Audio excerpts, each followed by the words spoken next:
What are we talking about? Spoilers in a comedy special? Doc, if you spoil the punchlines, I get okay. Fair enough. Fair enough. No, there's spoilers in comedy. When you see a comic within the last year and they release a special within that year, that's the material that you're gonna hear. Yeah, I'm not surprised. Yeah. You do not want to be one of these comedians 10 years in that's doing year one material. And let me tell you, there's a lot of you. You kind of, as an artist, have to put the crowd last. You require an audience, you desire an audience, but that's only after you've created something to display for an audience.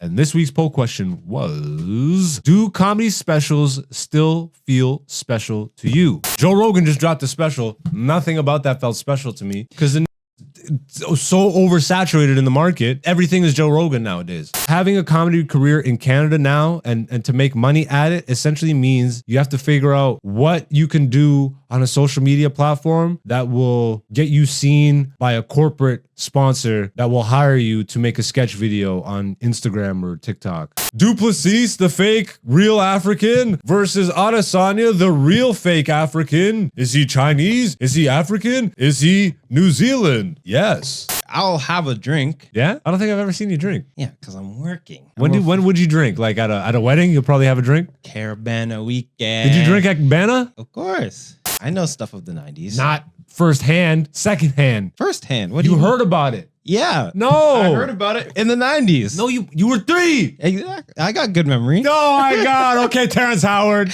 Yeah, I heard things before. I was in the womb. Yeah, I was in the womb. Hey, yo, it's Black Zeus, the podcast, season 5. Welcome to the show where we talk about life. Talk about the come up and sometimes we fight. But in the end, it ain't a thing, cause we ain't trying to be right. We're just old new niggas with another podcast. It's season 5, episode 29. Every time I jump off the fucking stage, motherfucker, I feel fine. Everybody in the crowd also feeling like dimes, cause I make them laugh and feel like they the goddamn shit. That was garbage. This is Black Zeus, the podcast, season 5. Let me try and come back. All right, let me try and come back. Let me fucking redeem myself off that god awfulness. Let's bring up. No, that one's too quiet. All right, nah, fuck it. Welcome back to the welcome back. Welcome back, beautiful people, to another episode of Black Zeus, the podcast. This is Black Zeus, the podcast, season 5, episode 29. I am Black Zeus, and we are here in the studio, and we are about to do another goddamn great episode of the show. Let me slow it right down so you don't think I'm on cocaine. Right now, you probably think I'm on cocaine. It's like, wow, this man is on so much cocaine. Wow, where can I get the cocaine that he's got? Turns out, no coke. Gotcha.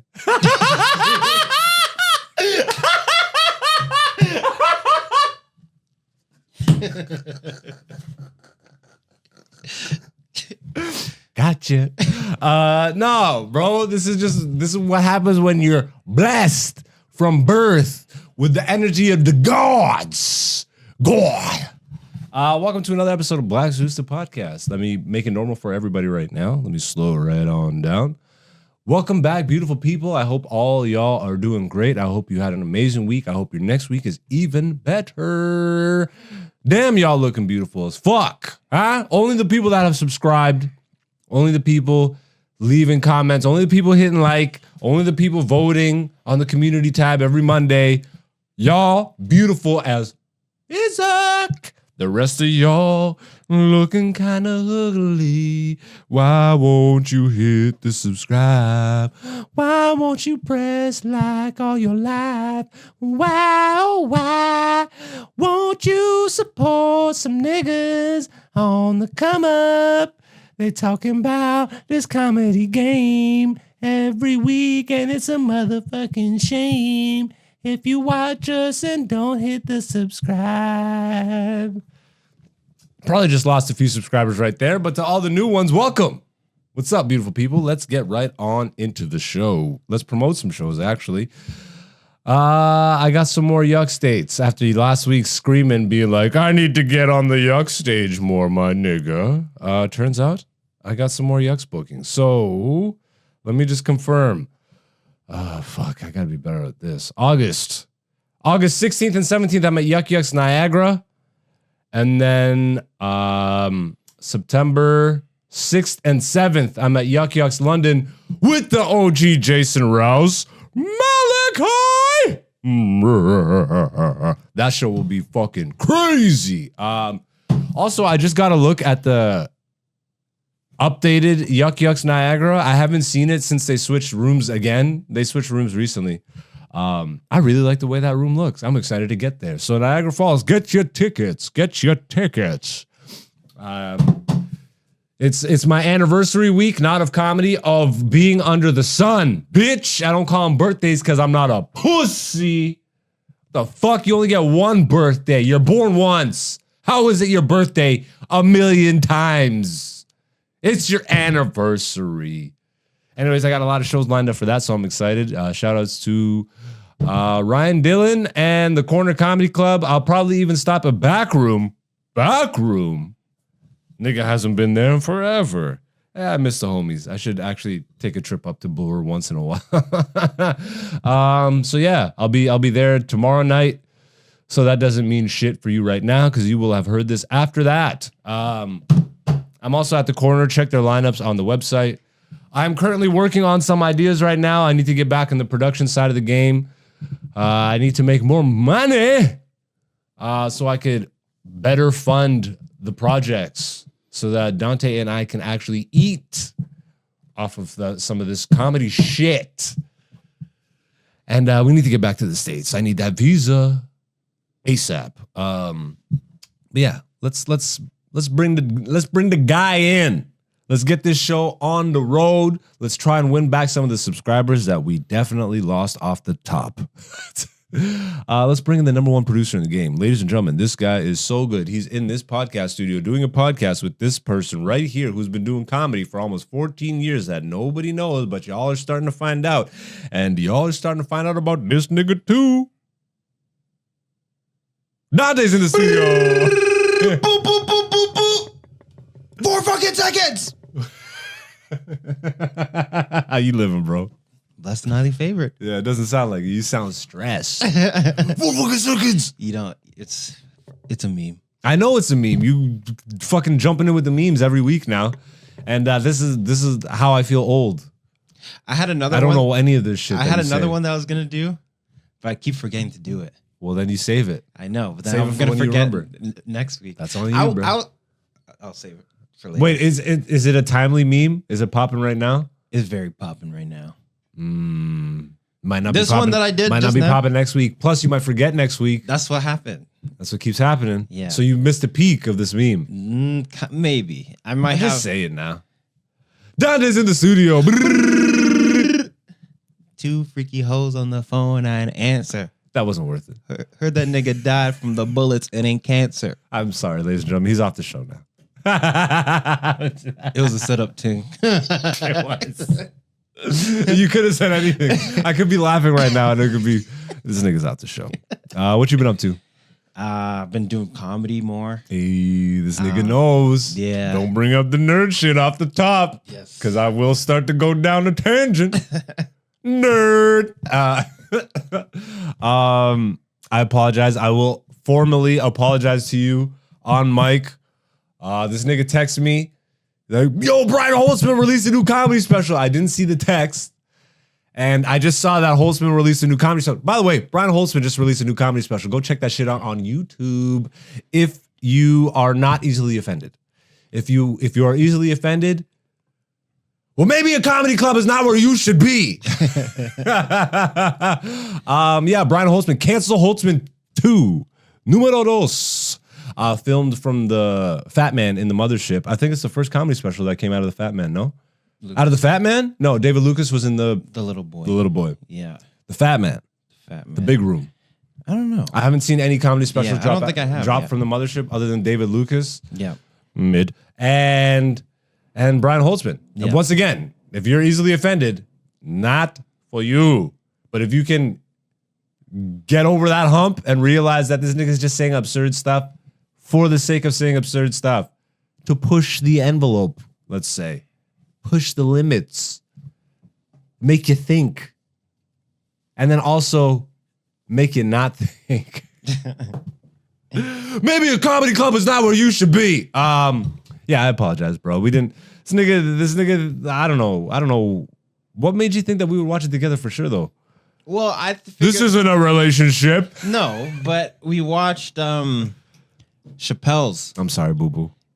Say it like that. I'm sorry. Hey, I'm sorry. I'm sorry, boo. And then I thought we could have did like a whole review thing. Type thing. So I saved it. In my mind, when I saw your text, I'm like, oh, this nigga's gonna watch it.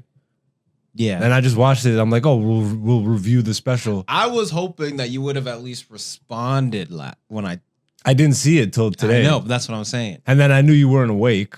You don't know when I woke up. Nigga. You don't. Okay, but I could take a guess.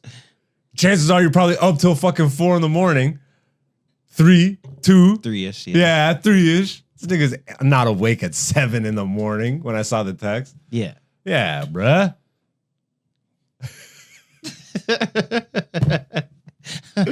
So you saw no clips or nothing? No, I stayed away. No spoilers. No spoilers, but to be fair, you saw the material.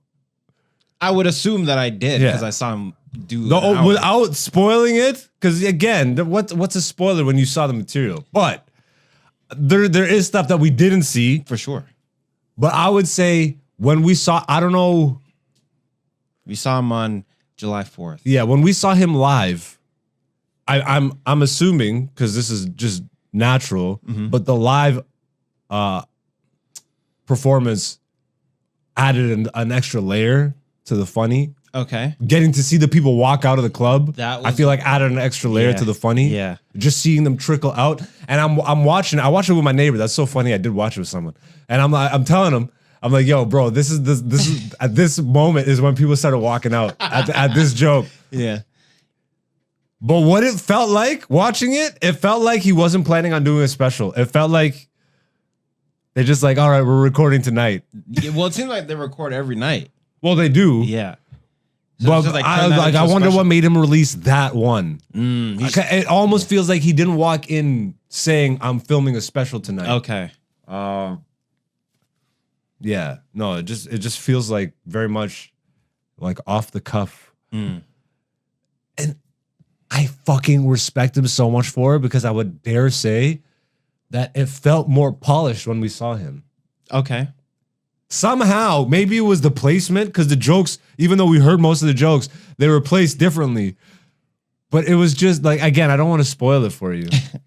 But like, he gets very introspective like during it. Okay. And he's very aware of the audience's reaction, which I feel like we didn't see him acknowledge too much of. Do you feel like this is after we saw him? Or Well, 100%. So this was recorded after we saw him. After we saw him, 100%. Okay. But like, this is recent, because he talks about one thing that happened like a couple weeks ago. Where people were walking out. No, not like current event. Oh, okay.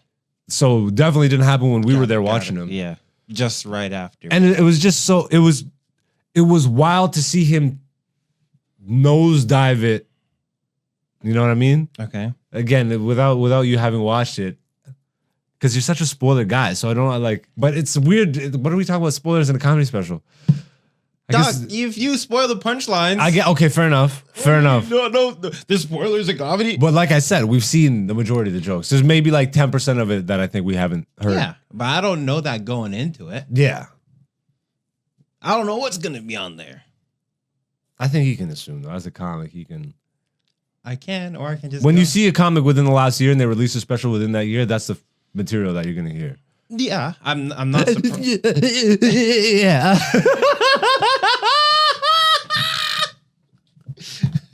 I'm not disagreeing. Timestamp that for me. Yeah. Timestamp that for me.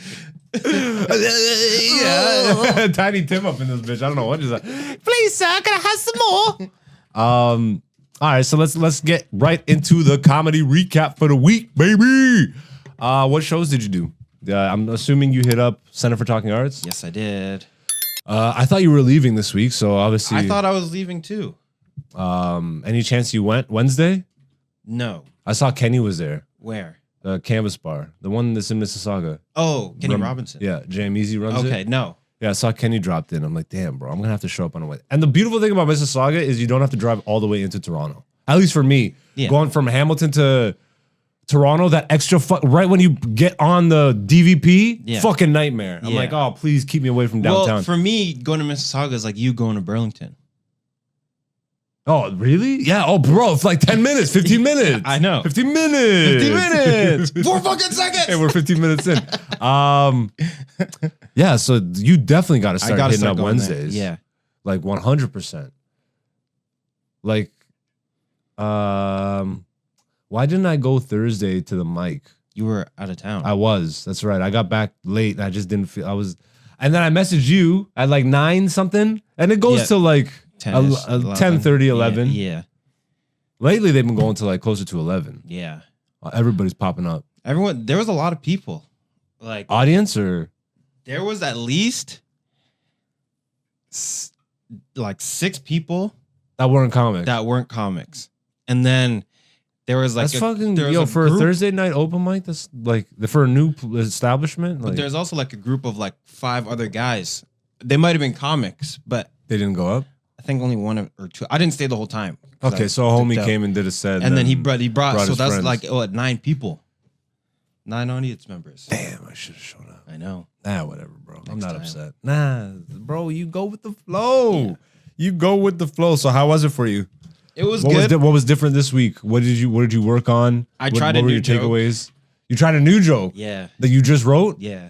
I wrote it. So this was the first time you told it? Yeah. Okay. Oh, wow. That is, bro, if there's anything I could tell you from the jump in comedy, keep in the rhythm of trying new shit. You do not want to be one of these fucking comedians 10 years in that's doing year 1 material. Mm-hmm. And let me tell you, there's a lot of you. Yeah. I do, every once in a while I jump back in the well. Yes. But I'm mostly working on shit from this year, nigga. Update yourself. Yeah. Go on, big up yourself.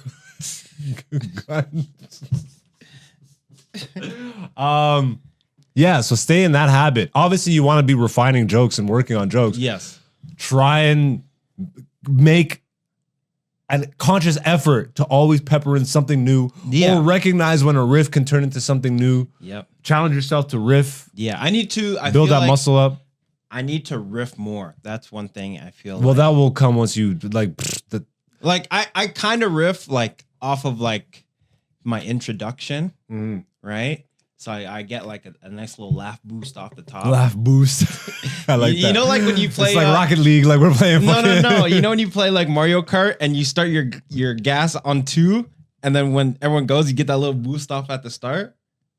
So you have to hold down. I was just playing Mario Kart the other day. It's so funny to say this, and they were telling me, it's like, yo, you have to press it on like, 2. But when I was growing up, it was a tap. Yeah, like you had to tap it. Well, different games, different strategies. So now you have to fucking when it's on that second, you have to hold it. Yeah.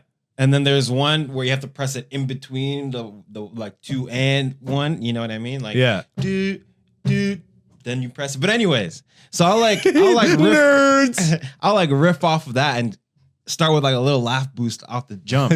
Laugh boost. You know what I mean? And then I'll go into the material. So that's kind of where I'm riffing. How did you work in your new material? Did you build up through established material? No. Or did you just start off the top with it? Honestly, I thought this new joke would smash. Well, I appreciate the confidence, but goddamn, I nigga. tried it off the top. Excuse me, sir, but are you gonna tell some jokes? No, okay, you know what? Here's what I'll notice. Because Kenny talks to you a lot about this, about saying the N-word. Yeah. And so stop saying that word, kid. So the thing is, the like 5 audience members that were there were black. They were old white people. Oh. So like when I dropped the punchline, I could feel how uncomfortable they were. And they couldn't laugh at the joke. I'm like, damn, if this was actual niggas, this would have been hilarious. That's funny. Yo, but see, in that moment, in and of itself, my comedic brain is firing right now. Well, this is like, where you would riff off of that. Exactly. You would go into that. Exactly. I'm like, oh, you uncomfortable ass mother Uncle Tom. Yeah. So that's where I'm saying I would like to get more comfortable with riffing because like I'll just like, you know, like I still got laughs. Yeah. But like when I was writing the joke, like I don't know if you do this, but like I was thinking like, yo, this is gonna be so funny. But then it was a group of older white people. I don't sit and write like that. I'm not. I work my shit out on the stage. What my writing is, like I have a joke idea. Yes. It's kind of morphed a little bit. Where I will say I write more now than I did, but it's still when you see what I'm actually writing, it's like I get a joke title. Yes. To jog my memory, and then I'll either do point form like a few key beats and a punch, or lately what's been happening in the last few years is the jokes are literally fully formed as I'm thinking of the funny moment. And if I don't write that down, then I'm struggling to remember some of the beats of it, and then I have to work my way backwards almost when I'm doing it on stage. It's like, okay, I don't fully remember this. Yeah. So let me just go from beats to beats, and then eventually you find. Yeah. So luckily, this joke, it already kind of popped into my head, like kind of formed. Yeah. Right. So I'm like, it's not even like that. It's like maybe like 3 lines, 2-3 lines. Right. So I'm like, okay, let me try. Like when I thought of it, I was laughing to myself. You know what I mean? So like, dang, like, okay, I can't. Well, now you know if you laugh to yourself, it probably won't do good.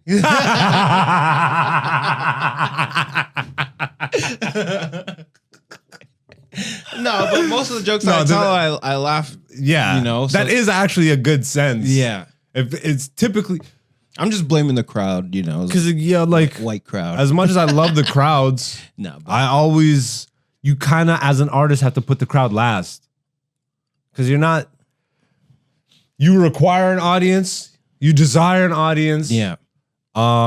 But that's only after you've created something to display for an audience. Yes, yes. And that is usually your own life experiences or whatever the flip. Yeah. I just wrote down a new joke this week, though.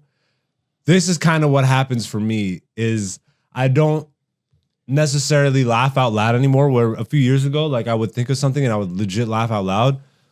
But now I get excited. Yeah. That's how I was. I was like, I can't wait to try this tomorrow. I get anxious. Ooh, and then to have that bomb, beautiful. It didn't now bomb. You're a comic.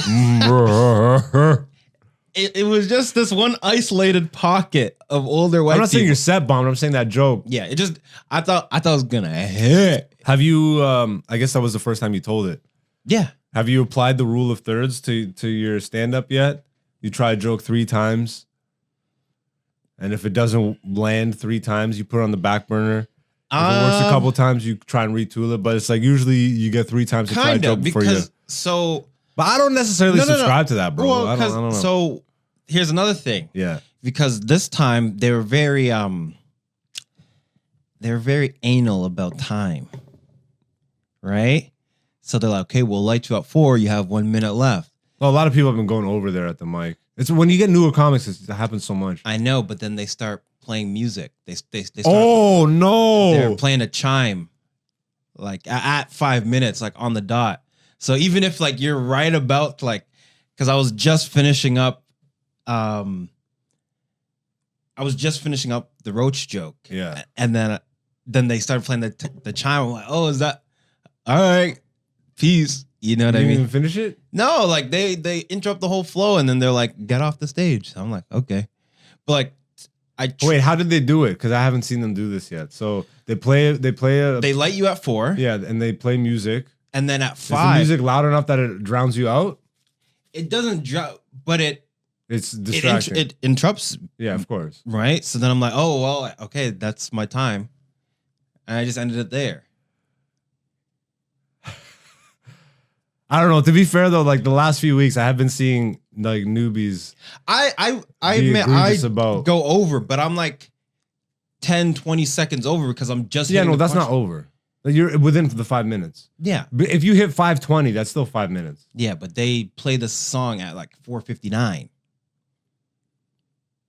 They better See, this is like this, whatever, bro. Like yeah, I can't knock a mic. No. Because this is just what happened. But to your point about the 3 tries. But I'm like, yo, you niggas trying to put that shit on me. I'm fucking torching this place. I show up and try new 5 minutes at this motherfucking establishment. Are you gonna play some goddamn Red Hot Chili Peppers in the middle of my? They didn't play like a song. They played like a wind chime, like. That's kind of funny, actually. So I was like, oh, like it's like the Oscars, you know, like when your minute is up. What I kind of want to do again is go first and then go last. I want to do that. Okay. But I don't know. We'll see. But so once again, to go back,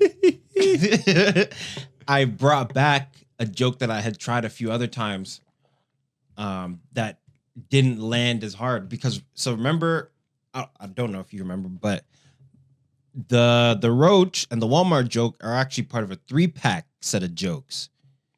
Do you remember? Set a 3-pack set of jokes.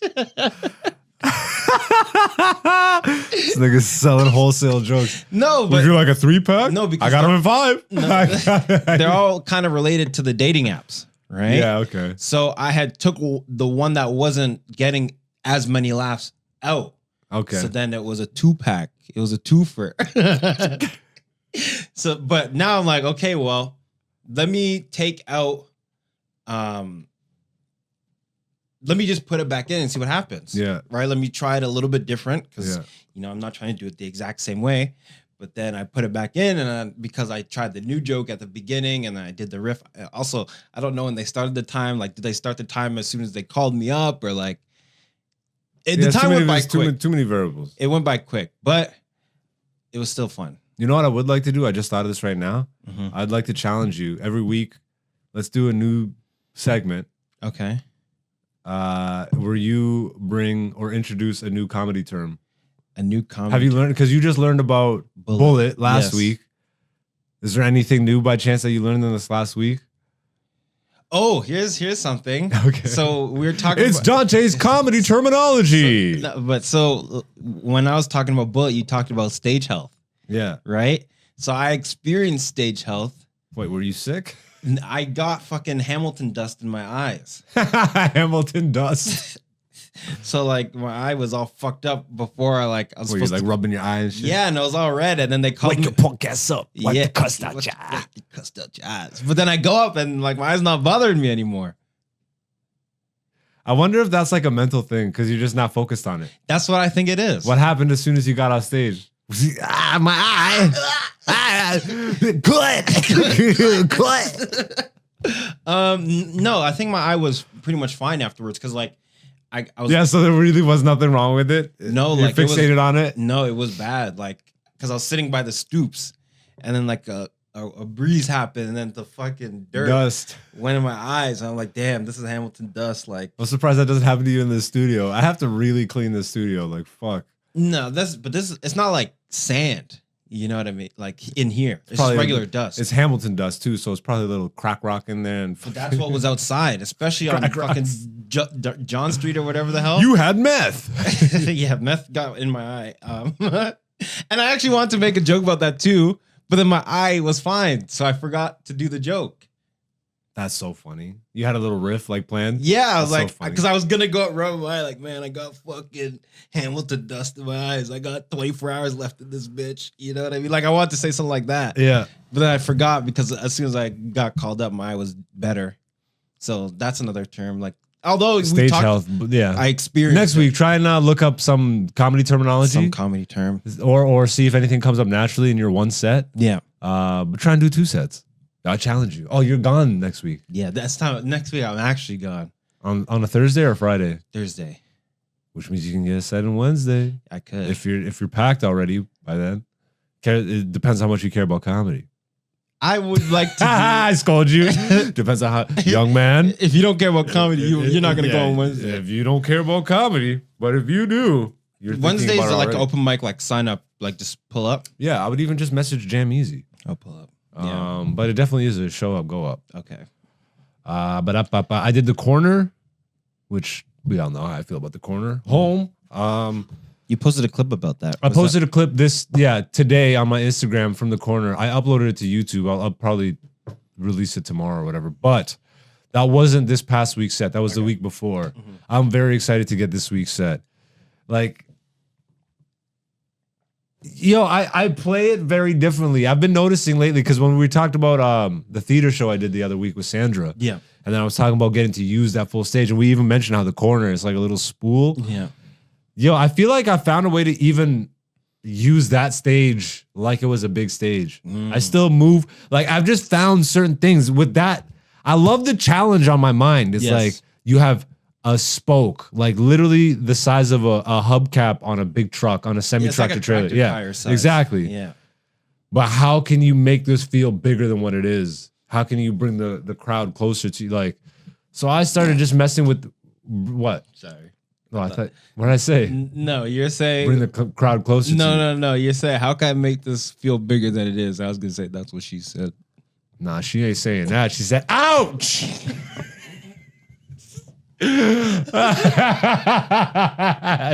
said, "Ah, not so hard." I'm like, "Sorry, baby. Hey, baby."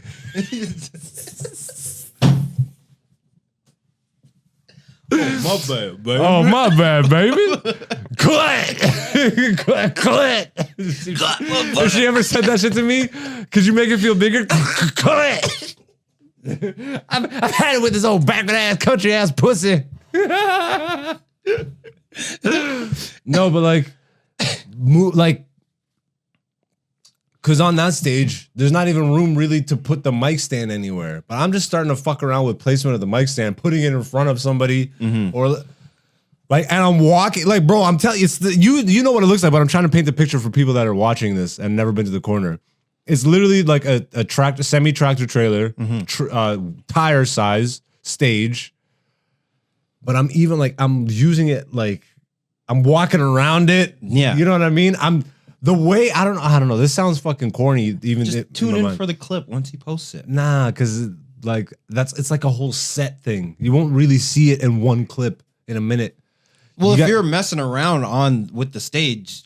Yeah, but that's over the course of a set. Okay. Like it's 15 minutes. It's not like a minimum at the corner. Okay. Exactly. Like usually when I post my clips, I'm like, you see it though. I jump up off the stool for a moment and then I sit back down. Like I got very. I can't wait till I perform on the corner stage. You got to start doing the Wednesdays. Yeah. And get approved by Joe. Okay. That's pretty much the process. Yeah. But now they actually do.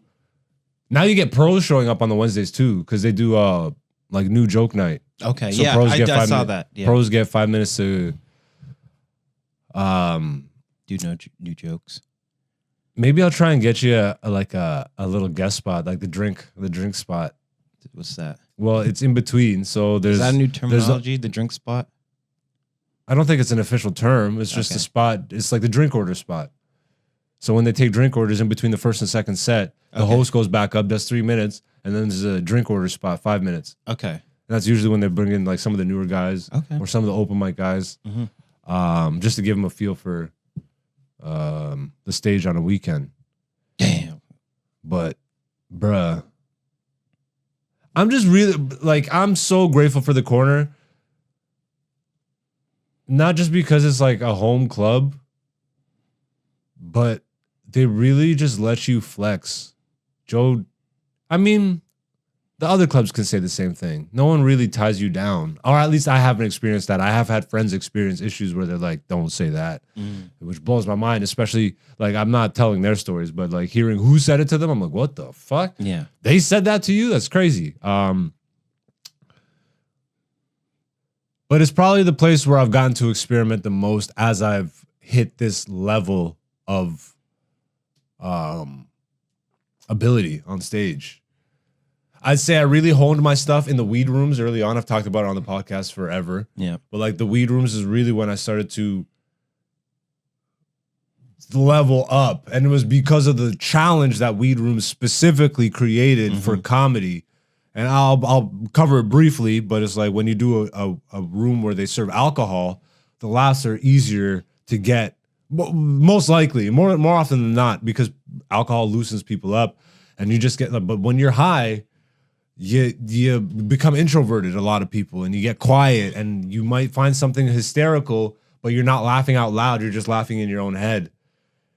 But when you get a laugh out loud in a weed room, you know it's, so then I started to get that consistently. But then, you know, you start to get good, and then the weed rooms disappeared. And I would say the corner would be my next evolutionary marker. Like, and I'm so grateful I got to experience every iteration of the corner. The original location, the East End location when they opened that up, the Niagara Falls location when they had that, I got to perform there for a bit. And now the current main location on Queen Street, right behind Yuck Yucks of all places. I just fucking adore that club. And it really makes me want to get to New York because everything everybody says about it is like, yo, this is New York. Like this club is New York. The basement vibe, the intimacy. Bro, like I'm about to tear up, bro. Like I just love comedy so fucking much. And I love the fact that I actually found a way to be myself completely while making money. I mean, I'm not fucking killing it right now, but this will lead to me living a completely sustainable life. It already is, not will. It already is and has. I've paid rent off comedy and stuff like this. It just needs to be consistent. And that means getting out of Canada more often, which will happen. But the corner is what's really boosted my confidence, boosted my stage ability, giving me the freedom to absolutely do me. And I love the intimacy of it. I love that there's no escaping the audience. Yeah, everybody right from the person that's sitting right in front of the stage to the corner you can see them, even though it's dark and like the lighting is perfect for comedy. But when you do a bigger club and you can't see like the back of the room and shit, it's almost like you're lost at sea. Yeah. You're staring into the abyss. Correct. Yes. Which I like also. That's also its own thing. But just the intimacy of the corner has just fucking, I don't know, man. I'm so grateful because I feel like I've completely widened my scope by having to go so small. I have figured out how to be as big as I can in the smallest of spaces. Yeah. So when I get to a bigger space, it shows. Yeah, well, that's even in the Tao Te Ching, right? The big is within the small. Yes. And the small is within the big. Exactly. Yes. Yes. So you being able to, exactly, you being able to squeeze the most out of the tiniest of stages allows you to kill it on a theater stage. And now still, like, I feel like I actually respect the bigger stages so much more. What I really am excited for, I can't wait to do a round. Ooh, yeah. You know that term? Yeah. So you know the round. I know what a round is. I saw J. Cole in a round. Interesting. Yeah, it's different from music. Yeah. I mean, it's still performance, but just the challenge for comedy specifically, because you got to face the audience. Yes. Like you don't want your back turned to the audience in comedy. So it takes a really good comedian with really sharp stage presence and character and act outs. Yes. There's so many different moving pieces that have to come into play. Like for you to actively be aware of the fact that your back has been turned to this section of the audience for this long. Like you got to keep moving. Yeah. You ever see that clip of like Pedro Pascal on Hot Ones? And he's like, look, no, that's the Mandalorian guy. Yeah. And he's like, and you should know this too. And he looks like at the camera behind him. You know what I mean? Like, but he has that presence to know like there's cameras behind me, in front of me, to the side of me. Exactly. Acknowledge everybody. Exactly. Because that's what makes people feel connected to not just the comedy, but the comedian. That's what allows you to be as absurd or as subdued. If the audience feels comfortable with you, bro, you can literally say whatever. That's why there is no limit to what you can say on the stage. Yes. It's what you can say on the stage. Yeah. I might not be able to get away with something, but I feel like I'm so personable. People feel comfortable around me. And this is me taking from what people have said to me, audience members. There was 3 weeks in a row, I swear to you, and this was recent, like just a couple months ago, 3 weeks in a row where multiple shows during the weeks, audience members and comics would be walking up to me. They'd be saying random shit like, when you smile, bro, something happens to the whole room. When you laugh, everybody laughs with you. There's something about, like, it's, so I understand. I get me, and it's been me since I was a kid. So now I'm just like, it's almost like a manipulation. Definitely is. Like, yes, not almost. It definitely is a manipulation. You're using all your assets to get the reactions that you're most looking for, and that's laughter. But to me, it's beyond laughter. It's like connection. I literally am going up there. The best comics to me are conversationalists. You do not recognize that there's a show going on right now. Because it seems like a nigga just walked up on stage and started talking, but it was fucking hysterical. But if you were to break it down, there's a set list there, there's an order there, There's a flow. There's patterns. There's callbacks. But the nigga just sounds like he's talking. And that, to me, Dave Chappelle. Excuse me, Dave.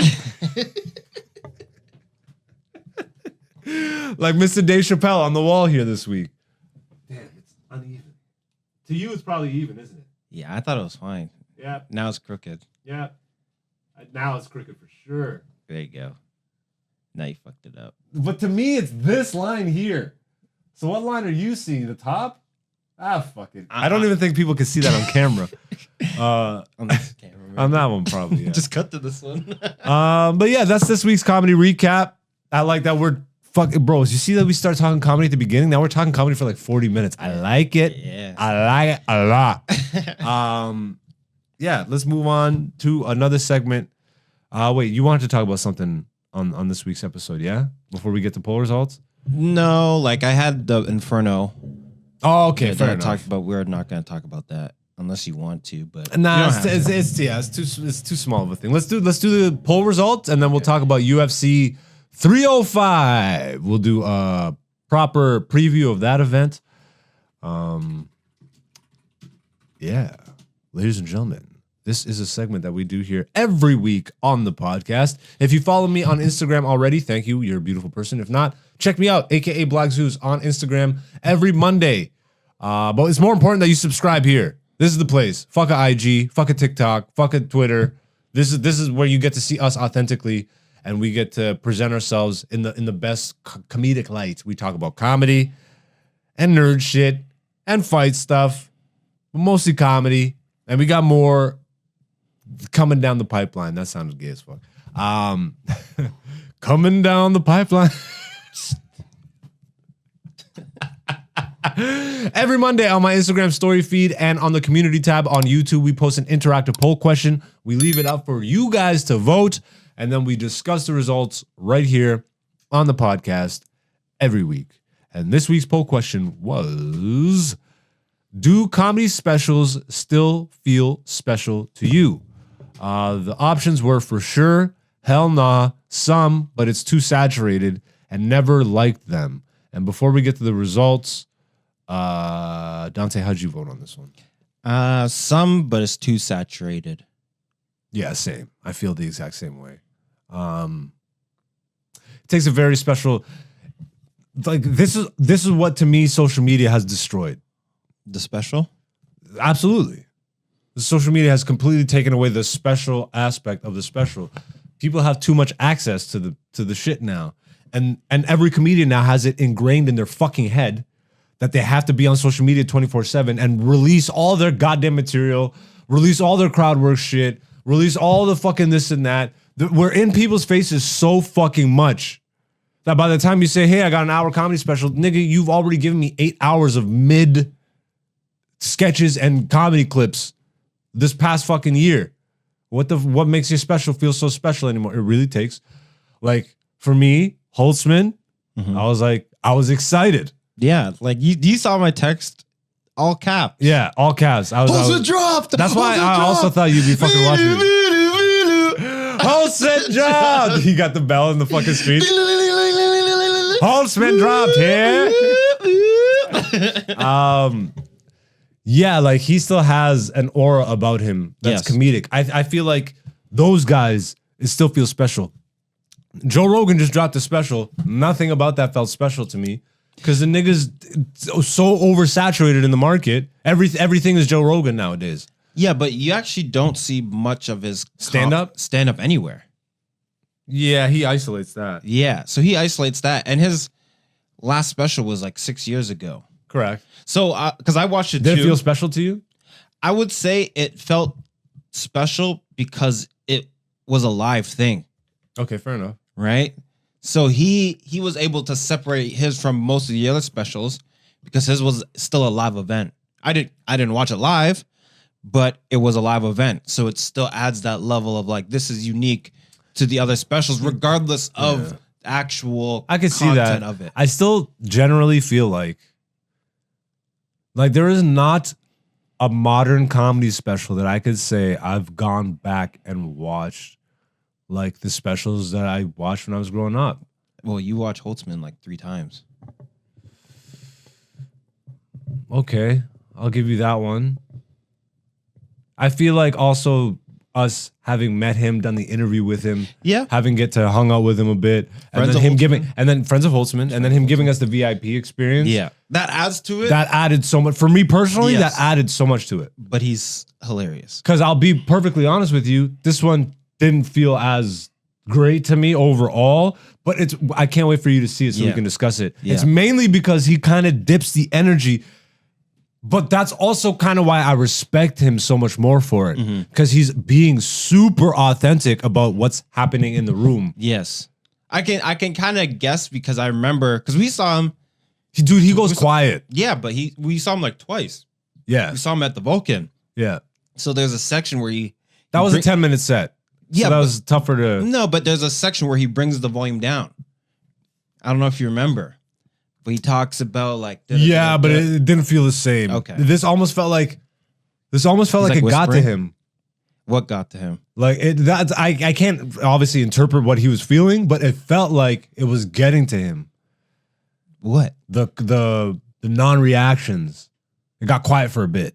Oh, like people weren't laughing. People weren't laughing, and then it was like pockets of people. But I'm sure he's used to this. Yes. But it just seems like the way he dealt with it felt very introspective, and like he was not crisis mode. Yeah. But like he was really contemplating what the fuck. Yeah. Like I can't wait for you to see it. I gotta watch it. I can't wait for you to see it. Because to me it was still, bro, and there's one part that, and he's not even saying words. It's the classic, like, it's the classic Holtzman. He does that so much throughout this. Oh, crowd work. Like, it's the part where he talks about doing crowd work. Yeah. Like, fuck, man. It had me just in tears. In tears. Oh, I just do crowd work. And going back to like, do these specials still feel special? Right? Because you'll see like, and I'm not throwing shade, but like Ali Siddiq has like a 6-part special. That's insane. I didn't know this. Yeah. Like Siddiq dropped a 6-part comedy special. So 6 hours? Yeah. If you look on his channel, it's like part 1, the domino effect, part 2, part 3, part 4, part 5. I like it as a concept, but if they're all 60 minutes, that's insane. I didn't watch them. They might not be. Because it doesn't feel as special because it's just so much. True. Right? So it's like he dropped like 5-6 hours, maybe. I don't know how long they were, but yeah, it's just like, dang, like now I gotta watch this one too. Like, to me, the Joe Rogan effect kind of trumped the live aspect of it. Even though it was live, it wasn't the first one. Like Cat was the first one to do it. He did live on Netflix? Cat did live on Netflix, yeah. The last one he did, World War III, or like whatever the fuck it was. That was live on Netflix. That was the first one they did. Okay. And that was after the Club Shay Shay, which I fucking called. I'm like, this nigga has something coming out, bro. Yes. He did the Shay Shay, didn't mention a comedy special coming out at all. Yes. Then all of a sudden, all that blew up, and he's like, by the way, I'm doing the first ever live Netflix comedy special. Okay. No, Chris Rock did the first live one. Chris Rock did the first live one. Which one was Cat that? Williams was the second one. He did it like less than a year ago. I never watched it. Oh, went after the slap. It was after the slap. Yeah. And he went live on Netflix. That was the first time they did it. Because Netflix is about to go crazy on the live stuff. Yeah, you're excited for that wrestling. They just signed WWE. I'm excited because they're off television, which means they could get. Not that I want them to go Attitude Era again. Like I don't need that fucking level of sex, drugs, rock and roll, cocaine in my face 24/7. But I want to hear them swearing. I want to hear them being adults. Yes, I just want to hear adult like situations and themes. Like they're already starting to creep into that because Netflix is right around the corner for them. Yes, so the storylines are getting more mature. They're just treating people with respect. That's what I'm stoked on wrestling right now. They're fucking crushing it. I acknowledge. Anyways, we're talking about comedy right now. Why would you mention wrestling? The W word. Because don't Netflix. Do that to me. It's still real to me. Damn it. Yeah, the Rogan. What did you think of the Rogan special? You watched it? I watched it. So very in line with Rogan. Yeah. Like his character, his. I was expecting alien jokes. Yeah, I just Rogan's never really been a comedy guy for me. He's never been someone who I've sat and watched and been like, yo, this is killer material to me. Mm-hmm. So, and what blows my mind is like, you know, because I still see his contributions to the comedy game. But when he said that on the Cat Williams interview, like when JRE had Cat Williams on, and they're like, "There's only 500 real comics." Yeah, I'm like, bruh, like if we're talking about 500 elite level comics, then I don't like. I think I'm not in a position to be like Joe Rogan's not in the 500, but I mean, like, if you saw the comments all on the internet, you would think the internet would, on the special, all over the internet. Most people do not find Joe Rogan funny comedically. They go to him for JRE now. Yeah. They go to him for conversations and conspiracy talk. For sure. So it's like, I don't know if I would ever be bold enough to make a comment like there's only 500. Like, I've said it on this podcast, jokingly. No, but I can see where he's coming from because Joe Rogan, at least what I feel like in his mind, he's passed at the Comedy Store. You know what I mean? Like he's in the upper echelon. He's in the upper echelon. And then he's still, you might not see that it's a high level, but he still goes out every night. Maybe. You know what I mean? Like, well, he's at his club pretty regularly. He's at his club pretty regularly. Yeah. He's touring. How many? No, he's not touring anymore, really. Well, now he's got the mothership. But before, like, just like last year, he was on the road with Chappelle 2 years ago. Okay. Right? So, like, how many? But even that was like such a special novelty thing. But like, he's not touring on his own. No, but I'll be in Nebraska next. Like, he's not doing that shit. No way. He doesn't have to. But to my point, this is my point. Yeah. There aren't that many comedians that are even at that level to be doing that. That's why I. So okay, so if they're talking from that standpoint, then yeah, there's only 5. Like 500 might be a reach. It might be a reach. Exactly. If we're talking about comedians making real money out here. Real money off of comedy. I just feel like back in the day, most of those guys were actually elite comedians on stage. Nowadays, it's more like what you do off the stage that gets you the notoriety. Yes. And then your stage isn't as sharp as what you're known for. Yes. But this is the conversation we're having before we even started recording. Yeah. You know, do you want to be known for your comedy or for something else? Right? And that's my biggest dilemma right now is right. Exactly. Okay, we could be popping more if we started doing sketches and all this shit, but it goes against everything in my nature as a comedian. I'm not in this to be a fucking YouTube sketch sensation. I obviously want our YouTube channel to be fucking prosperous. Mm-hmm.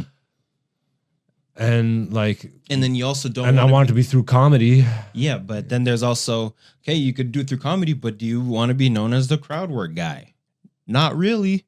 Well, why is that just comedy? Why is crowd work the only? Is that just an example you're giving? Yeah, that's an example. Like some people are the crowd work guy. I guess, yeah. Because they post their crowd work. But clips. That is a style of comedy. Some people out here are just doing crowd work. I know, but that's not the way I see it. That's a newer form to only do crowd work stuff. Because before you have to write jokes. When I started, there was already established comedians doing it. And that was 13 years ago. But they are still writing jokes. No. They're only doing crowd work. Yeah, straight up. Jeff Leeson. Okay. I think is his name. It's Jeff something. He's a Canadian comic. Yeah. Dude's been touring since I started. Mm-hmm. And only does crowd work.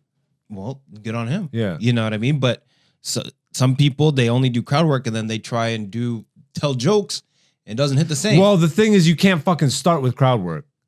You know what I mean? Like, you can't start there. I mean, you possibly, okay, sure, you could technically start with crowd work. I'm not saying this, but I wouldn't. What you get known for, right? So if that's what you get known for, but you still wanted to tell regular jokes, but then everyone's like, "Oh, talk to me." Yeah. Like you go to a Jeff Ross show and you're waiting for the roast. Yeah. Exactly. You're not there to see him tell his jokes. Yeah. Yeah, interesting. And that's not to say Joe Rogan isn't funny or anything. I just like it's just crazy to me. Like that statement was just so wild, but given that context, I could see them talking about it in that way. There's only so many elite, or like there's only so many people in the upper echelon of whatever comedy is. Mm-hmm. I think growing up, before comedy was so mainstream, to get to that level, you would have had to been really. You would have had to been elite on stage, exactly, and that's what's disheartening to me about this social media thing. It's because I work my ass off to actually be, and I like, I'm just speaking for myself, mm-hmm. but like to be, I won't even word it like elite or anything, but to be as funny as I am consistently, and then to see so much mediocrity all around me, mm-hmm. and then to see so much mediocrity just in general that's got some sort of a platform, it's bonkers. But it makes sense when you really stop and think about it, bro, because most people are just lowest common denominator. Yeah. They're not necessarily fans of comedy, but they like to laugh. And this person made me laugh on fucking TikTok. So they're the funniest comedian on earth right now. And that's what social media is just. If we're talking about devaluing, that's like, comics are devaluing themselves by having to compete with other comics on algorithms, and comics are destroying themselves mentally by thinking that they have like this algorithm thing, like we were talking about before we started recording. It's like, I don't give a fuck about the social media shit. I just want to do comedy. And obviously nowadays, to actually do comedy, you have to have like social media presence and awareness. Yeah. But it's like in my mind, where that means nothing, where the fuck, and I'm still having this balance, this argument in my mind. Some days I'm with it, and then other days I'm like, bro, fuck no. Yes. Going to the States made me realize that you can still be a fuck no person about this. You just have to be where the action is. Yes. I wouldn't be like, it's because now I'm removed from the States again that I'm thinking about this shit. I'm like, fuck. In the States, we just had comedy to do. Yeah. We were just doing comedy. We were driving around, fucking, there's shows everywhere, audiences everywhere. Yes. But in Canada, you, like, what's fucked up to me, what's disheartening to me, is having a comedy career in Canada now and to make money at it essentially means you have to figure out what you can do on a social media platform that will get you seen by a corporate sponsor that will hire you to make a sketch video on Instagram or TikTok. Like, so many of the Toronto comedians have gone this route. So many, it's just like, okay, let me fucking make memes and let the meme blow up. And now all of a sudden I'm doing fucking ad reads for so-and-so for this product placement bullshit. It's it's forcing people to change the definition of what being a comedian is.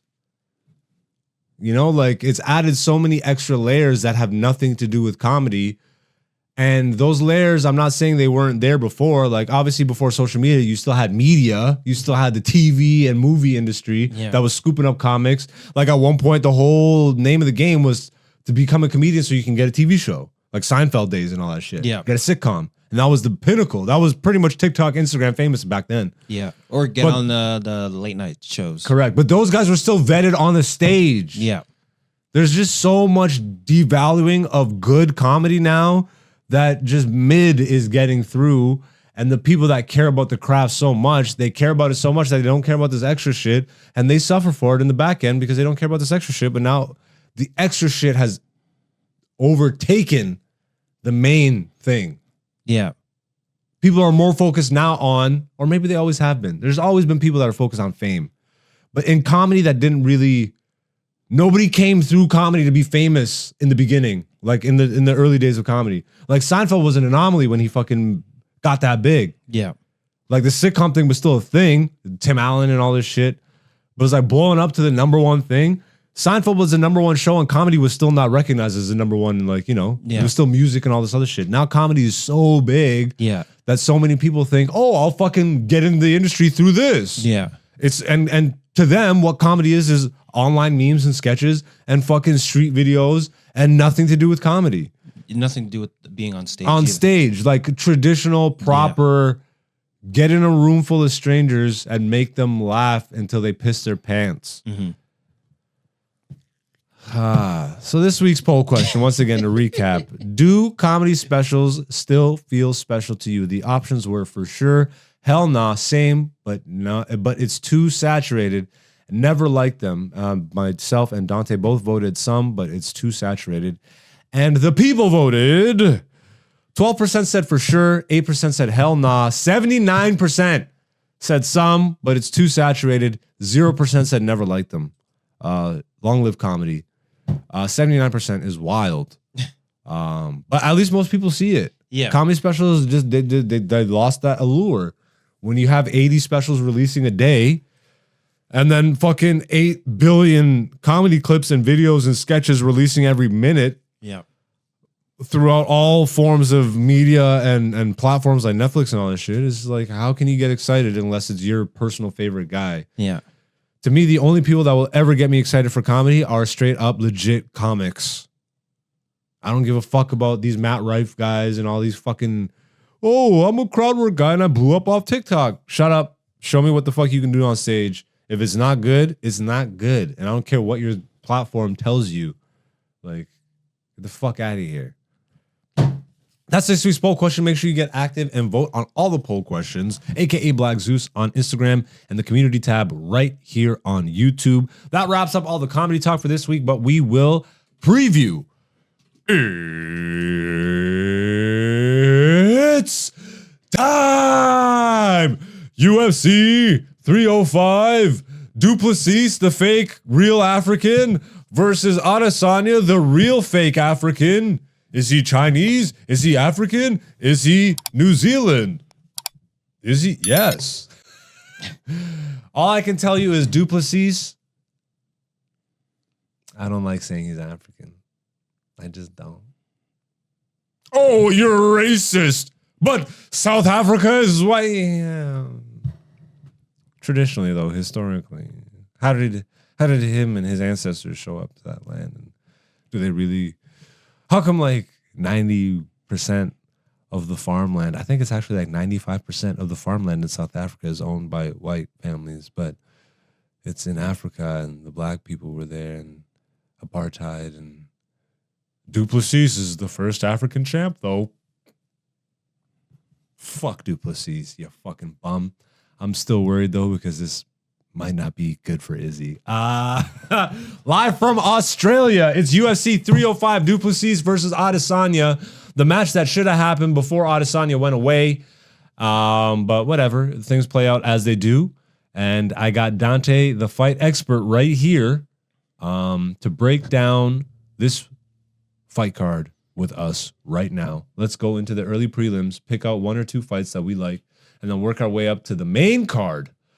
Don't forget to mention the names, please, for the love of God. Hey, Jack Jenkins versus Herbert Burns. Is Burns like related to Gilbert? This is his older brother. His older brother? Yeah. He looks like a Burns, though. That's so funny. Yeah. He looks younger, though. Yeah.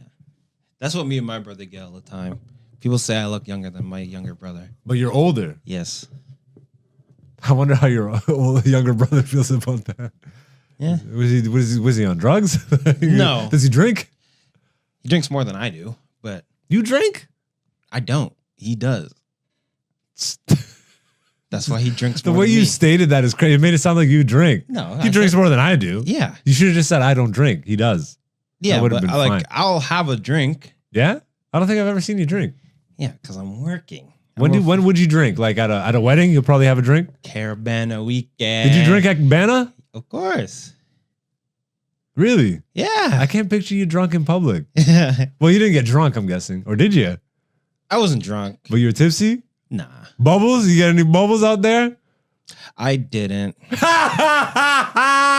sounded like you were going to say I did at first. Womp, womp. Womp, I didn't. I didn't. Womp, womp. It doesn't seem like bubble culture anymore. I don't know. It doesn't. Yeah. Unless like you're a scrawny white guy. I see those videos every year. Some scrawny white guy in the middle of Caravana just bubbling like. Well, that's because it's like a spectacle. I guess, yeah. You know what I mean?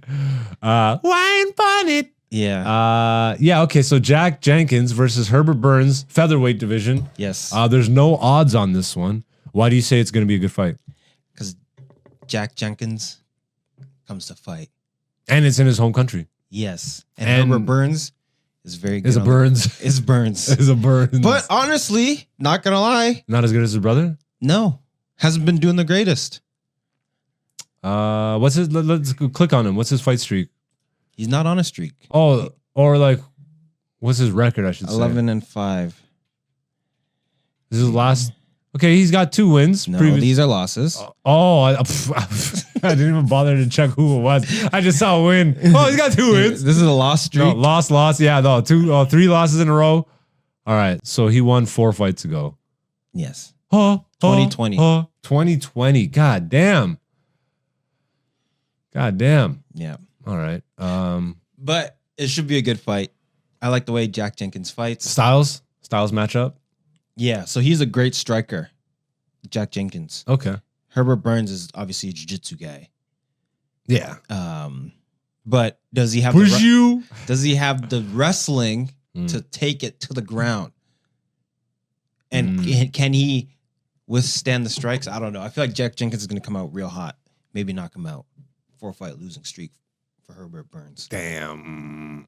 Ooh, hopefully not, but also hopefully not. But I got no dogs in this race. So yeah. All right. We got bald Czech girl versus long hair Australian girl. Do you know either of them? I know Casey O'Neill. Okay. But we're not talking about that. Yo, can we briefly talk about the fight night that happened? Can we briefly talk about Dern's caked up? Yeah. Double caked up on a Thursday. Ooh-wee. Shout outs. Mackenzie Dern. I showed you. Yeah, the Dana White post. Yeah, I showed Zeus the video Dana posted on his page. Bruh. Just what a phenomenal. Everyone because when I'm on Reddit and I go on r/UFC, Mackenzie, everyone's drool. Literally, it's like, yo, it's fight week. It's Mackenzie during fight week, and it's just a picture of her ass. Well, she's got it, bro. She got it like that. She's Brazilian? She's Brazilian, but it's actually so funny. So I believe she was born in Brazil, but then she moved to America when she was young. She got them genetics. But here's the thing. Some people say she puts on a fake Brazilian accent to win over more Brazilian fans because she grew up in America. True. Right? So she's actually more Americanized than she actually puts on. Portrays. Yeah. Okay. What else do we got? Anything else spark your interest on the... Ooh, Junior Tafa. I don't know him. He... That's an Australian looking guy though. Yeah. He's boys with Mark Hunt. Okay. So, and he fights like him too. Interesting. So this should be a banger. Junior Tafa versus Walter Walker. A Brazilian guy. See what I mean? Walter Walker. We said it Russian. Yeah, you're definitely Brazilian. Yeah. This is like a Brazilian with a fake nose banana fucking combo. Banana nose, eyeglasses, the disguise. I'm Brazilian. Yeah. Das vidania. I'm Brazilian. Li Jingliang coming back. That's a funny name. Li Jingliang. The Leech. The Leech, Lee the Leech, Jing Liang. Yeah, that's kind of comical.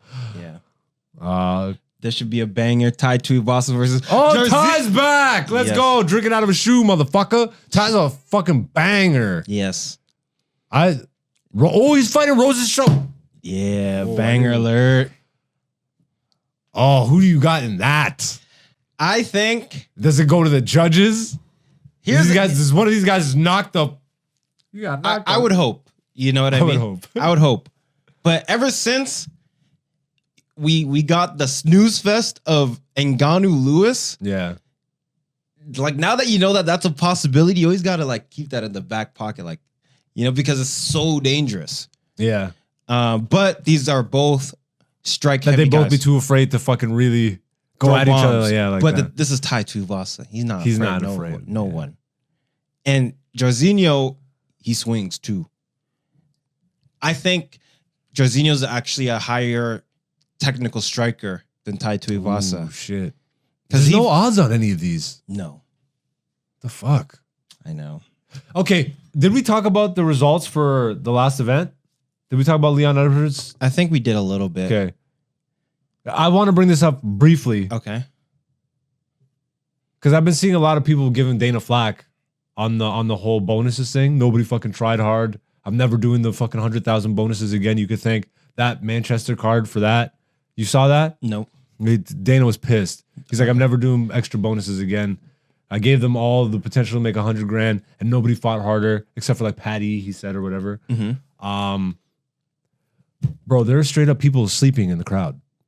The event was at 6 in the fucking morning. Yes. The main event. Yeah. 6 in the morning. There's no way that didn't play a factor in it. No, it definitely did. So what the fuck? I don't know. I think for him to completely dismiss that, because somebody even said that to him during that question. It's like, but what about the time? He's like, he literally just fucking brushes it off. Yeah. He's like, it was this time in Vegas. Exactly. Like, but nigga, I don't know.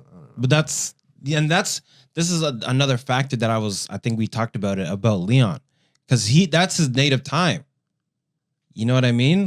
He was up all night regardless if he's training, that's still. Did you see the clip too when his coach tried to give him the pep talk? Like, Shut the fuck up. Yeah, that's not a good look. But it seems like he's usually like that with this corner, but still not a good look For Leon. Yeah, Yeah. and his coach. Like, why are you letting that slide? Why are you letting that slide? Yeah, like Khabib, he would have been like, I know my father gonna smash me when I get home. Like, you know what I mean? All right, back to this card. I got Jairzinho. Yeah? Yeah. All right. He looks like the Black Beast. That's he looked no, he looks like Derek Lewis. Well, you think all black people look alike? No, but I think him and Derek Lewis look alike. And it just so happens to be Derek Lewis's nickname, the Black Beast, and that's what I went with there. Go fuck yourself. This is black on black crime right now. What you doing? Okay, let's. Anything else in the early prelims? Ooh, Mateus Gamrot versus Dan Hooker. Damn, that's an early prelim. This might just be prelim. They might just do prelim on this one. Dang, bangers on bangers on bangers. Sorry, I just saw the next one. It's all good. Who you got? I got. Be quick, because we're already like I know 111. I got Mateus. Mateus? Yes. Any specific, like what do you give him edge-wise over Wrestling. Hooker? Yeah? Yes. Is it going to go to the ground? Yes. How many rounds? 3 rounds. 3 rounds? It'll go to the judges? Oh, I thought you meant how many rounds is the fight. Probably, because I know Dan Hooker, like he trains as a takedown defense and he's got ground game, but Mateus is like high level ground game. Like that's what he's known for. Whereas Dan Hooker is like primarily a striker. You know what I mean? Okay. Yeah, I see that. So I got Mateus for that one. All right. Woo-wee. Move the mouse. All right. Kai Kara France versus Steve Urcheg. Urseg? Yeah. I always pronounce it wrong. Yeah. Steve Urseg looks like he's like detoxing. He looks so malnourished in that photo.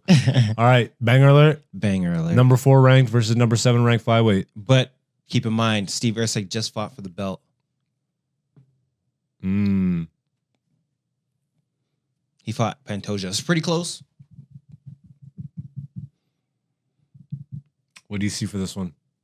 Banger alert. I don't Just know. straight strikes? Yes. And like Urseg's got that like clean boxing. You know what I mean? Where his punches come from the legs and the back. Then he's not throwing like arm punches, so it comes out real clean. You know what I mean? And he's got pretty decent takedowns as well. So who do you got? I'm gonna go with Urseg. I like Kai Car France. Yeah. But I think Urseg's probably a little bit more well-rounded. All right. But Kai Car France hits really hard. So he might hit him with like a one shot. Oh, this is main card. This is co-main. Is it? Yeah, because the next fight is it is Duplessis versus Izzy. Then where's the I Is guess there it's no prelims? It's just one card? Like I guess so. it's just like this all starts at 10? No. We were good. Yeah. Okay. Either way. Yeah. Wow. Main event. Middleweight title bout. Dricus, the fake African Duplessis. He's a real African, technically. I was born in Greece, nigga. I ain't Greek, so go fuck yourself on that shit. You ain't gonna rigmarole me on that shit. You have a Greek passport? Yep, I'm technically Greek. Yeah. I ain't Greek, nigga. I'm technically Canadian, but I'm not Canadian. No, you Canadian. Why? No, you're not. I'm just making that. I was just being difficult.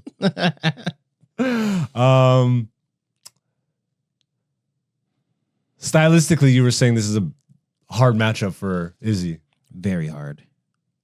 Why do you say that? What does Duplessis got that Izzy can't really counter? Ground game. Izzy has good defense, Okay, to an extent. but he can't stay off the ground forever, is what you're thinking. Yeah. And once he gets there, it's over. It's very Is hard. Duplessis that much better than him on the ground? I think Duplessis is more well-rounded Mm-hmm. than Izzy is. But I still think Izzy probably is a better striker. Like if Izzy is an 11 out of 10 striker, I put Duplessis at like an 8, 9. That's close, bro. It's close, right? But then I give Izzy like 6 on the ground. 5 4 or 5 out because he's like blue belt, purple belt, And Duplessis? probably brown, maybe. But he also has good wrestling. Like people forget how key wrestling is because it's a dominant force, man. It's in dominant, MMA. and it's a controlling force. That's why Khabib is number 1, and that's why John Jones is too. Wrestling base. He's wrestling based. Please tell me you saw Dana White reacting to the John Jones like trading card. No. They're like they're doing like a trading card reveal on stage with Dana. It's like all these UFC fighters, and then John Jones. Whoa! Look at that! And then he takes the card. Look at how cool this one is. No, that's badass, man. He's just jizzing all over John Jones. It's so funny. On the internet, that's called glazing. Yeah, that's sorry. I'm from the 90s, nigga. I don't give a fuck. I'm from the 90s. Too. We say jizzing. No, you ain't, nigga. You a modern nigga. I'm from the 90s. Oh, now you're all of a sudden in my age group. Before I was old motherfucker to you. Yeah. Now all of a sudden we're right there. No, but you were born in the 80s. I was born in 89. Okay. I was born in the 90s. 97. Shut the fuck up. That's the 90s. No, But yes you're or not no? 90s. Yes. You're 2000s. No. You were born In the 97, but you're not a 90s kid. How am I not 90s? You know nothing of the 90s. I know stuff of the 90s. Not firsthand, secondhand. Firsthand. What do You you heard about it. Yeah. No. I heard about it in the 90s. No, you were 3. Exactly. I got good memory. Oh my God. Okay, Terrence Howard. Yeah, I heard things before. I was in the womb. Yeah, I was in the fucking womb. Yeah, I was there for the 90s. Fucking. Because I used to say I was an 80s kid too, and then someone harped on me for that shit. He's like, you were just born in 89. I'm like, Yeah. I actually saw it. I'm like, okay, you know what? I grew up in the 90s. Yeah, you grew up in the 90s. Yeah. But you're still an 80s kid. But you're also a kid in the 90s, so that's also a 90s kid. I was like a baby You were in the 90s. an infant. You didn't speak in the 90s. I was speaking at day You were 1. speaking at the Terrence Howard. Howard. All right, back to this fight. Who you got? It sounds like you got Duplessis. It sounds like you're conflicted. You don't want to say it. No, I don't mind saying that this is a hard matchup for Izzy. Yeah. Like this is, I think, the same difficulty as him fighting Jan Blachowicz. Damn. Right? Because Jan Blachowicz can strike, Yeah. and he's got really good ground game. Like he also went up a weight class for that. That's the difficulty. Correct. Right. So hopefully like that level of it won't be there, but I think he's as skilled. Dricus's wrestling skill is probably higher than Jan's. So it makes up for the weight. Because if you're a really good wrestler, being a really good wrestler adds like 30 pounds in the fight. Plus, let's not forget, Izzy's been inactive. How long has he been inactive for now? Yeah, but here's the thing. There's being inactive, but he's still training. Obviously, he's still training, Right. But, So and he's- what was the whole thing? He was taking 3 years off. That could be clickbait. I guess it He's was. trying to go for the clip. He I don't probably. know. I wonder if it was so embarrassing for him taking that loss. Like he just had to step away from To it. Strickland? Was that Yeah. that was his last one? That was his last one. Yeah. Yeah. I mean, there's a lot going on. It seems like there was a In lot that going fight. on in his life personally Yes. around that. So So, taking some time off could be good, right? You recover, you polish some of the skills, and you come back stronger, better, Yeah. faster, stronger. but you got Duplessis? Do you see going to the judges? No. Yeah. So how many rounds does this go? Here's what would be sick. 3 or 4? I'm leaning closer to 3, Okay. but I can also see this because here's another Referee stoppage? no. Tap? If he takes him to the ground, maybe. But I will say this because Duplessis could barely take down Sean Strickland as well. But he has good takedown defense as well. Izzy has really good, like he has to train his takedown defense to be able to stay on his feet. So it's a higher level takedown defense. So I could see him maybe struggling to even take him down, and then they're back on the feet. But once again, I think Duplessis is probably going to be a little bit more active on the feet. He's a little bit more unorthodox, whereas even though Izzy's unorthodox striking, like Duplessis is just weird. Yeah. Like he's like Gumby, the way he moves. Like, yeah, it's literally like, but that's how Izzy fights too. It's fucking fly in the studio, you son of a bitch. I saw it. But I can see Izzy setting Duplessis up for a trap. Like he did with Chama. Give him some bait. Yes.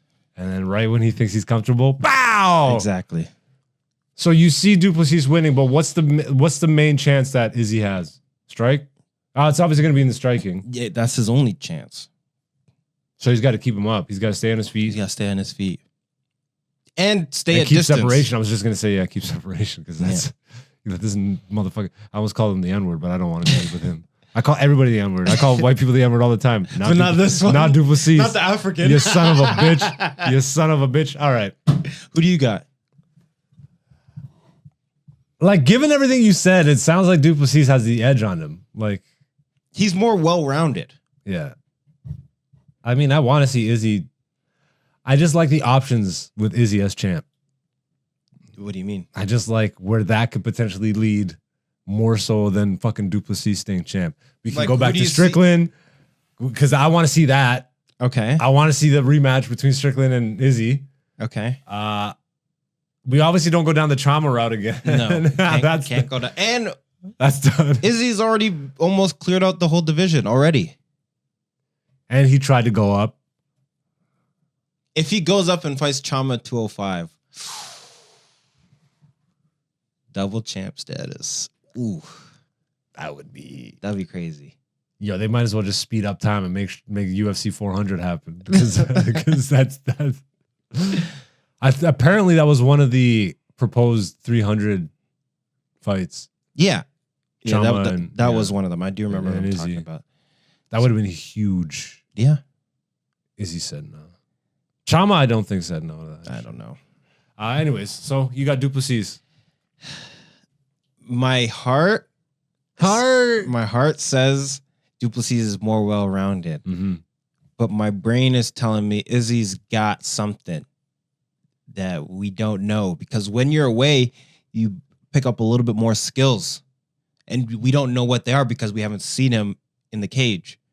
I need you to just give me a damn. So like my mind is telling me Izzy. My body. He's telling me Duplessis. Yeah, banger alert. This should be a good one. Yes. I'm excited. Saturday, August 17th, UFC 305 from Perth, Australia. Duplessis puts up the title against Israel Adesanya. I hope you guys enjoy that. And we are wrapping up. Did you hear the way I said wrapping in it? You said wrapping. Yeah, wrapping. That fucked with my head so hard. We're wrapping it up right now. This is the end of this episode. Dante, you have any final words? No. All right. Well, where can the people find you? You can find me online at Dante. CHEZDANTE.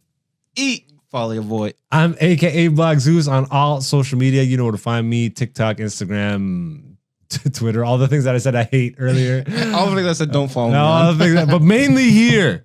Yes. Be a beautiful person and hit that subscribe button. Leave a like. We're fighting Mr. Algorithm all the damn time up in this bitch. And we're bringing to you some quality comedy content. We got more in the works. I'm just going to stop saying when it's going to come because I'm so bad for this. Yo, we're going to release in the next 4 weeks and then just don't. But bruh, this is who I am. And this is who you are. And together, we make Black Zeus the podcast. This has been Black Zeus the podcast, season 5, episode 29. I love y'all so much. We will be back here next week for you, the beautiful people. Until then, peace, peace.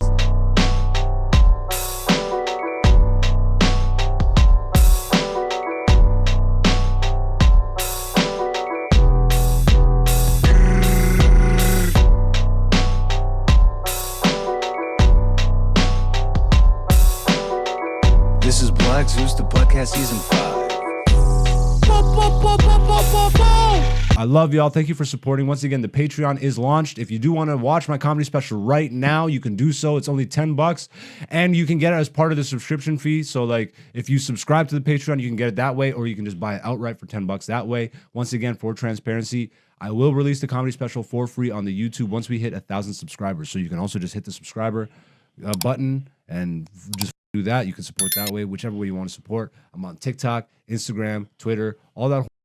I don't necessarily use it the way everybody else does, but I'm there if you want to find me. AKA Black Zeus is the person to find on those platforms.